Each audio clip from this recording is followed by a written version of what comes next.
Queridos hermanos, sigamos disfrutando de la vida cristiana normal de la Iglesia. Capítulo 1. La esfera de su obra. La esfera de la obra de un apóstol es muy distinta a la de las otras tres clases de especiales. Que los profetas y los maestros ejercitan sus dones en la iglesia local se desprende de la declaración. Había entonces en la iglesia que estaba en Antioquía profetas y maestros.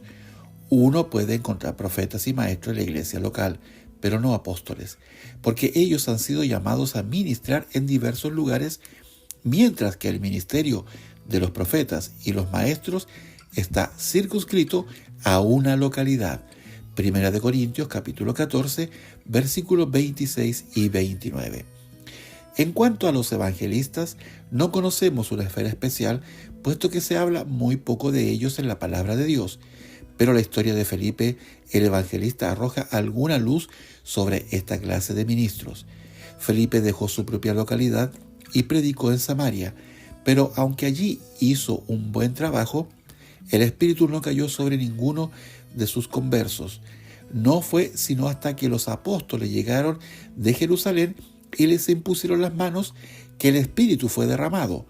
Esto parece indicar que la predicación local del Evangelio es la obra de un evangelista, pero la predicación universal del Evangelio es tarea de un apóstol. Esto no significa que el trabajo de un evangelista necesariamente esté restringido a un lugar, pero sí quiere decir que esa es su esfera normal. De la misma manera, el profeta Ágabo profetizó en otro lugar, pero su esfera especial de trabajo era su propia localidad. La evidencia del apostolado. ¿Hay algún indicio de que uno realmente está comisionado por Dios para ser apóstol? En 1 Corintios capítulo 9, versículo del 1 al 2, Pablo trata con nuestra pregunta al escribir a los santos en Corintios, y en su argumento es obvio que el apostolado tiene sus credenciales. El sello de mi apostolado sois vosotros en el Señor. Escribe como si dijera: si Dios no me hubiera enviado a Corinto, entonces vosotros no seríais salvos hoy, y no habría iglesia en vuestra ciudad.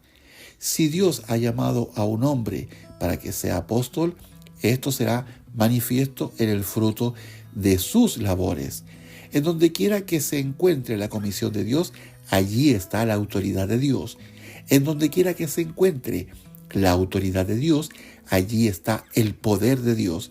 Y donde quiera que se encuentre el poder de Dios, allí se encuentran frutos espirituales.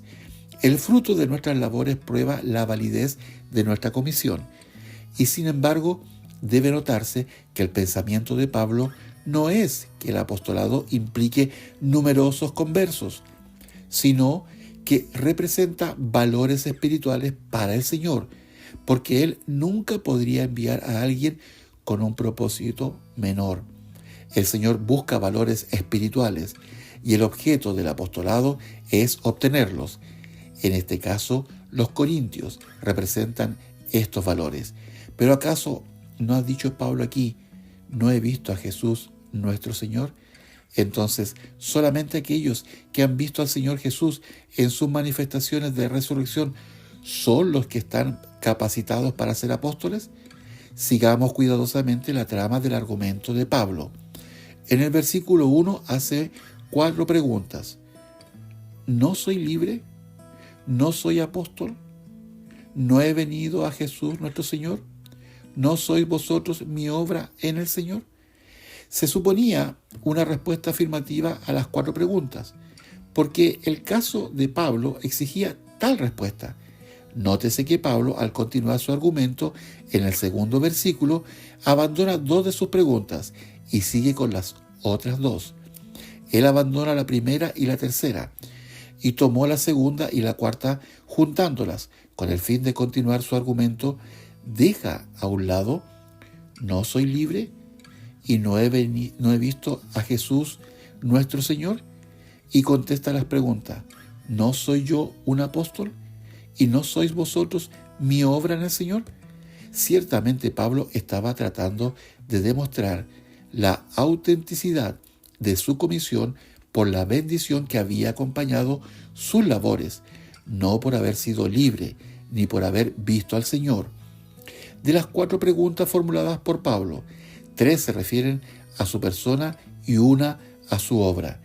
Estas 3 están en el mismo plano y son completamente independientes la una de la otra. Pablo no estaba argumentando que porque él era libre y porque él era apóstol, por eso había visto al Señor, ni estaba razonando por causa de ser apóstol y por quien había visto al Señor, por eso era libre. Tampoco estaba tratando de demostrar que porque era libre y había visto al Señor, por eso era apóstol. Los hechos son que era libre, era apóstol y había visto al Señor.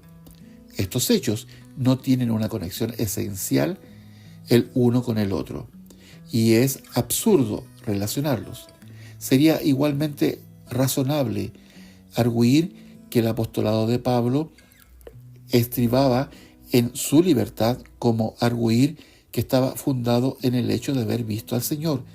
Si no buscaba probar su apostolado por el hecho de que era libre, tampoco intentaba probarlo por haber visto al Señor. El apostolado no está basado en el hecho de haber visto al Señor en sus manifestaciones de resurrección. Entonces, ¿cuál es el significado de 1 Corintios, capítulo 15, versículo 5 al 9? Apareció a Cefas y después a los 12. Después apareció a más de 500 hermanos a la vez. Después apareció a Jacobo. Después a todos los apóstoles. Y al último de todo me apareció a mí. El objeto de este pasaje no es el de producir evidencias del apostolado, sino evidencias de la resurrección del Señor. Pablo está enumerando las diferentes personas a quienes se apareció el Señor.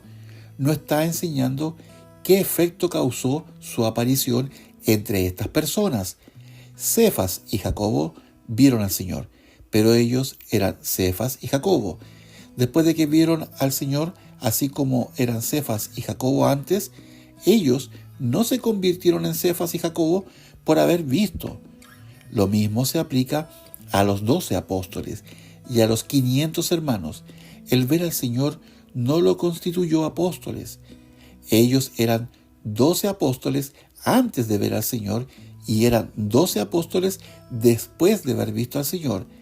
El mismo argumento se aplica en el caso de Pablo. Los hechos eran que él había visto al Señor y que era el más pequeño de los apóstoles, pero no fue el hecho de haber visto al Señor lo que lo constituyó en el más pequeño de los apóstoles. Los 500 hermanos no eran apóstoles antes de ver al Señor, sí lo fueron después. Haber visto al Señor en sus manifestaciones de resurrección no los constituyó apóstoles, simplemente eran hermanos antes y sencillamente eran hermanos después. En ninguna parte enseña la palabra que ver al Señor es el requisito para el apostolado. Sin embargo, el apostolado tiene sus credenciales. En 2 Corintios capítulo 12, versículos 11 y 12, Pablo escribe: en nada he sido menos que aquellos grandes apóstoles. Con todo, las señales de apóstol han sido hechas entre vosotros en toda paciencia, por señales, prodigios y milagros. Había abundante evidencia de la autenticidad de la comisión apostólica de Pablo. Además, las señales de un apóstol nunca faltarán donde hay realmente un llamamiento apostólico. Del pasaje citado arriba, inferimos que la evidencia del apostolado está en un poder dual, espiritual y milagroso. La paciencia es la prueba más grande del poder espiritual y es una de las señales de un apóstol. Es la habilidad de resistir resueltamente bajo una presión continua, lo que prueba la realidad de un llamamiento apostólico. Un verdadero apóstol necesita ser fortalecido con todo poder, conforme a la potencia de su gloria, para toda paciencia y longanimidad con gozo. Colosenses capítulo 1, versículos 11 y 12. Si se necesita nada menos que toda fortaleza conforme a la potencia de su gloria, para producir toda paciencia y longanimidad con gozo. Pero la veracidad del apóstol de Pablo quedaba no solamente atestiguada por su inmutable paciencia bajo una presión intensa y prolongada, sino que también se evidenciaba por el poder milagroso que él poseía. El poder milagroso para cambiar las situaciones en el mundo físico es una manifestación necesaria de nuestro conocimiento de Dios en la esfera espiritual. Y esto se aplica no a tierras paganas únicamente, sino a todas las regiones. Declarar ser enviado del Dios omnipotente y sin embargo estar impotentes ante situaciones que desafían su poder es una triste contradicción. No todos los que pueden obrar milagros son apóstoles, porque los dones de sanidad y de operación de milagros son dados a miembros del cuerpo. Primera de Corintios capítulo 12 versículo 28. Que no tienen comisión especial, pero poder milagroso, lo mismo que poder espiritual, es parte del equipo de todos los que tienen una verdadera comisión apostólicas. Mujeres apóstoles. ¿Tienen las mujeres algún lugar en las filas de los apóstoles? Las escrituras indican que sí, lo tienen. No habría mujeres entre los 12 enviados por el Señor, pero una mujer es mencionada entre el número de los apóstoles enviados por el Espíritu después de la ascensión del Señor. Romanos capítulo 16, versículo 7, habla de dos apóstoles notables, Andrónico y Junias. Y autoridades fidedignas concuerdan de que Junias es el nombre de una mujer.